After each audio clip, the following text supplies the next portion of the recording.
Here with my usual 3 max 1 solar build order, I go into a third max, build it until 70%, skip it with N, then build my solar until 30%, spacebar back onto my max, and it will finish itself. Then 3 winds, then a flap, and then 6 winds. You can, on all the glitters, you can create 2 combos, sometimes 3, but that's stretching it a bit. Depends on how good the energy is. And this basically plays it out. I leave my base at around 2 minutes. I already queued a lot of maxes, so it will claim maxes when I'm walking towards the front. I don't really care about the 3.2 max. I care more about the 1.8 maxes, to be honest. And here I'm scouting. It is Armada vehicles. So that means in today's meta, Whistlers. So I'm preparing for Whistlers. In my bot lab, I already changed from 25 maces to 5 maces and 20 rockets. Here I focus fire a few scouts. Ticks have a higher rate of fire, so you can do that. And here I know that maces can take a commander down in 40 shots. So I'm trying to get some damage in. It doesn't work because 2 whistlers actually kill maces pretty quickly. Like a commander can only repair 2 whistlers if you are repairing maces. It's kinda insane how much DPS whistlers do from that range with full LOS. So that's why I do my usual Overwatch camera.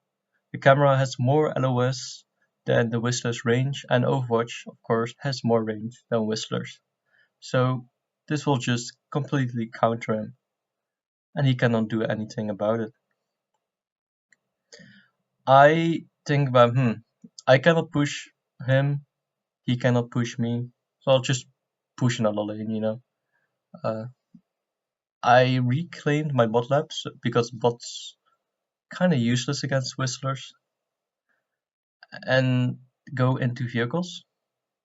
I hope to build enough tanks to just counter the Whistlers straight up. But then I noticed my ally pushing the canyon pretty far, so I just changed my plans. Reroute all my vehicle and army into the canyon, and then go into the Whistler guy. Whistlers are really slow, so if he isn't responding immediately, he will not have any army at home, and I can comfortably kill his base. Yeah, the energy was pretty bad, so I built some solos at the front with my commander. He was chilling anyway, so doesn't matter. Nice bombing run. What it was? Something exploded. Here the commander could actually degun my tanks, but he didn't. Probably his E was dead. He was like shit, you know? I hoped that Phalange had some defense there, but he was pretty busy with the red player.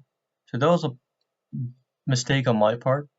Could have built some defense there for him, or put my commander there, because it was a pretty big hole and I didn't really have anything. I spacebar a turret and then redirect with uh, clicking my con turret, then press Q to select all con turrets, and then spacebar the onto the turret itself, so I can defend my base. I reclaim the blitz, so it's fine, and I've destroyed his base better than he destroyed my base, so I'm happy. And even the 5 tanks are still alive. It still take him around 10 minutes, so I can have free range for 10 minutes to do whatever I want.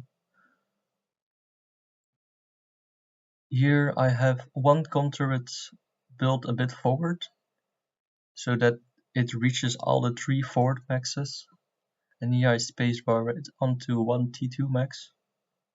and I'm thinking of transitioning to a T2 lab, bot lab, from if my fusion is finished.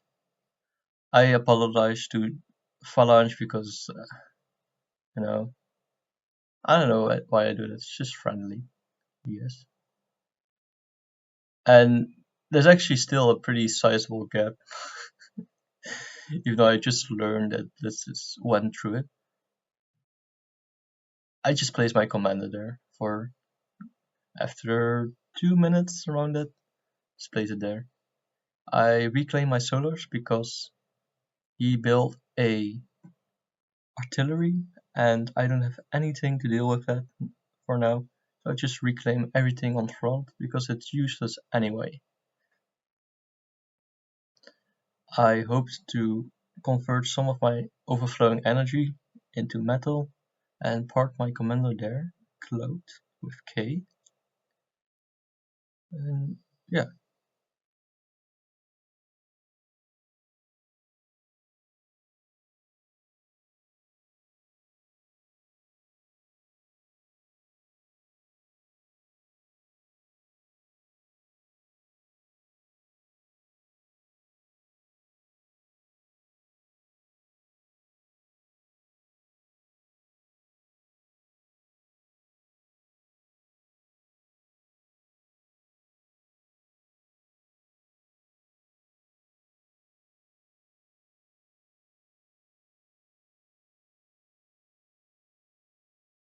I micro my rocket bots to first focus fire onto the artillery piece and then onto the beamers, so that my pawns and ghosts can freely go up. I notice I have radar here, but his commander cloaked and disappeared, so that means there's a sneaky Pete somewhere. I'm scouting for his commander or sneaky Pete. I find this sneaky Pete, destroy it, and it reveals his commander. Ta-da! Just suited. Rocket bots have a surprisingly big area damage with a lot of rockets, so it will hit the commander even with wobble.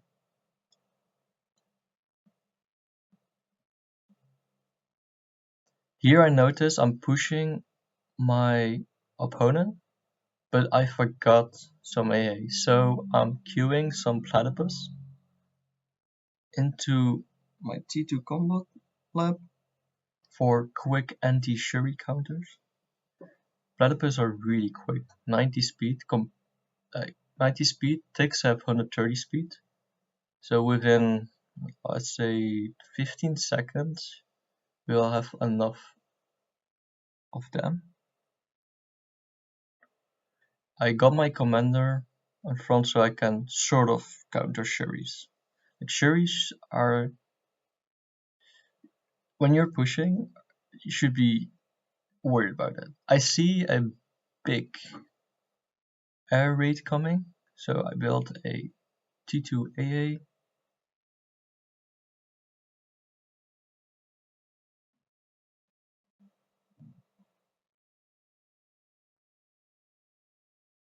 My platypus arrive. Those also protect me from those lightning tanks. I can then safely push my rocket bots forward.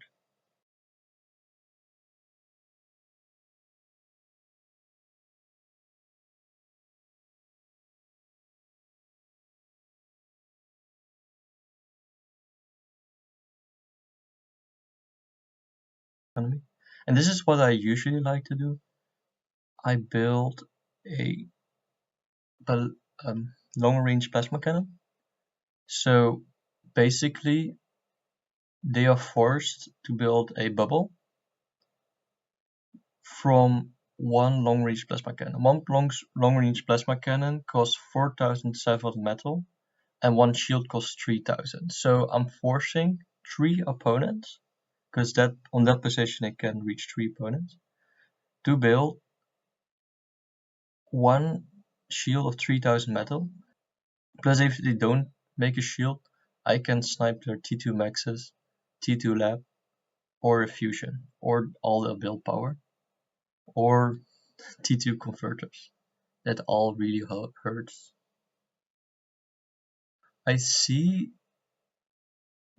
that he sniped my radar bot at some point. So the nice thing about T2 bots is that you can rebuild your radar bot and Gemma bot with selecting your butlers and then selecting the radar bot option and space barring. So whatever queue it has, it just makes a radar bot immediately for you.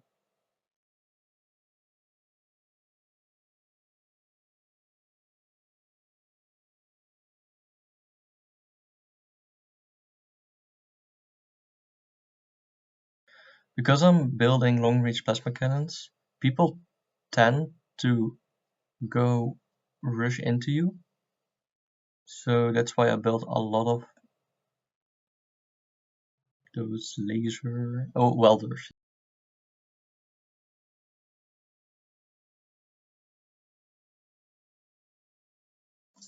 And this is basically game. I don't know why their player is creating a dragon. It's pretty funny though.